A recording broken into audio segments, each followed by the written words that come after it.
এই শোন, আমি হইছি এলাকার মেম্বার। এবার সপ্তাহে আমার বড় গরু কুরবানি দিতে হবে। এই শোন, সবাইকে জানাই দিবি মেম্বার এবার সপ্তাহে বড় গরু কুরবানি দিতেছে। জি মেম্বার সাহেব, আমি সবাইকে জানাই দেব। তাই জানাবি, তা না হলে আমার মান সমান থাকবো না। জি মেম্বার। ভাই ভাই শুনছেন, এই এলাকার মেম্বার এই বছর নাকি আমগো বসের চাইতে বড় গরু কুরবানি দিব। বিষয়টা আমগো বসেরে জানাইতে হয় না? চল তাহলে জানাই। ঠিক আছে, চলেন বসের দ্বারে যাই। বস বস শুনছেন, মেম্বারে নাকি এই বছর আমগোর চাইতে বড় কুরবানি দিব। কি বললি তুই? আমিও মেম্বারের সাথে কম না। এই রবি, 5000 টাকা বাড়াই তুল, যেভাবেই হোক মেম্বারের চাইতে বড় কোরবানি আমাকে দিতেই হবে। জি বস, ঠিক আছে। এই তুই যা 7 নাম্বার, এই তুই যা 5 নাম্বার, এবার যেভাবে হোক 5000 টাকা বাড়াই দিতে হবে। যা।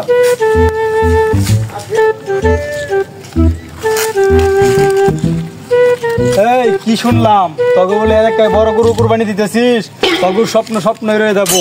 আমগুর বসে 5000 টাকা বাড়ায় তুলতে বলছে। এলাকার মধ্যে সবচেয়ে বড় গরু আমরাই কুরবানি দিব।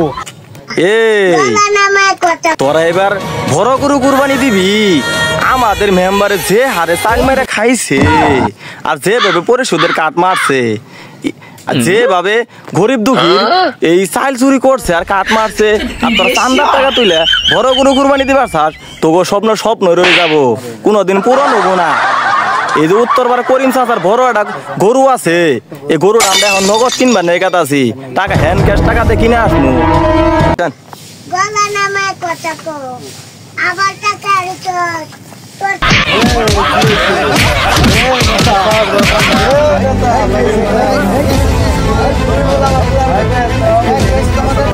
ওয়ালাইকুম সালাম।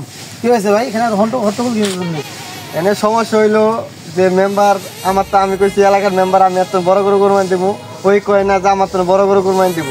এর তো হলো সুদের টাকা, চাঁদার টাকা, এই টাকায় কি হুজুর কুরবানি হবে? তোমার তো চাইলে ক্যালকুলেট করে কত বড় কুরবানি তুমি দিতে চাও? আচ্ছা ভাই শোনেন, এই বিষয়টা এলাকাতে অনেক হইতেছে এরকম।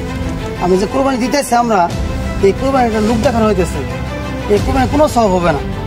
আমরা যে কুরবানি দিতেছি এটা একটু সব পাওয়া যাবে না, শুধু নামে কুরবানি হবে, শুধু বুঝতে খাওয়ার জন্য হবে। আপনি যদি লোক দেখানোর জন্য দেন, লোক দেখানো হয়ে গেছে, এর সব আপনি পাবেন না। ঠিক আছে, আপনি নিয়ত থাকতে হবে একমাত্র আমি কুরবানি দেবো আল্লাহকে রাজি খুশি করার জন্য। আরেকটা শর্ত হচ্ছে, কুরবানি দিতে গেলে টাকাটা হালাল টাকা হতে হবে। সুদের টাকা বা ঘুষের টাকা, এই চাল মারার টাকা, এগুলো টাকা যদি আপনি কুরবানির ক্ষেত্রে দেন, কোনো সব পাবেন আপনারা। তো আপনার এখান থেকে যদি ভুল বুঝা হয়েছে, এখন থেকে আপনার শুধরায় নেন। এখন থেকে আপনার হালাল টাকা যে টাকাটা আছে, ওই টাকা দিয়ে আপনি কুরবানি দিবেন। আপনি বড় করে কুরবানি না দিতে পারেন, তা ছাগল দেন, আপনার হালাল টাকা দেন হতে হয়।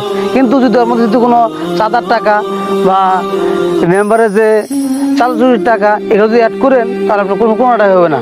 একমাত্র নিয়ত থাকতে কোনটা, আমি যে কুরবানি দেবো এখন আল্লাহকে রাজি খুশি করার জন্য। ঠিক আছে, এখন থেকে আমরা সবাই মিলমিশ হয়ে যাই। সবাই হুজুর কিন্তু ঠিক কথা বলছে। ঠিক আছে হুজুর, এত সুন্দর ঠিক আছে, বলার জন্য এখন থেকে আপনারা কি করবেন? আমরা আসলে অতিরিক্ত টাকা লোভে পড়ে নষ্ট হয়ে গেছি। এরকম আসলে কথাবার্তা আমরা আজ জানি নাই। আপনার কাছে এত সুন্দর কথা জানার জন্য ধন্যবাদ। ঠিক আছে, আপনারা আসবেন। হাদিস মাসলা জানতে গেলে এগুলো আপনারা আমাদের মতো আরো অনেকেই ভুল বোঝাবুঝির মধ্যে থাকে। আশা করি আর সবাই এই ভিডিওটা দেখে এখান থেকে শেখার চেষ্টা করবে ইনশাআল্লাহ। আচ্ছা, আসসালামু আলাইকুম। ওয়ালাইকুম আসসালাম।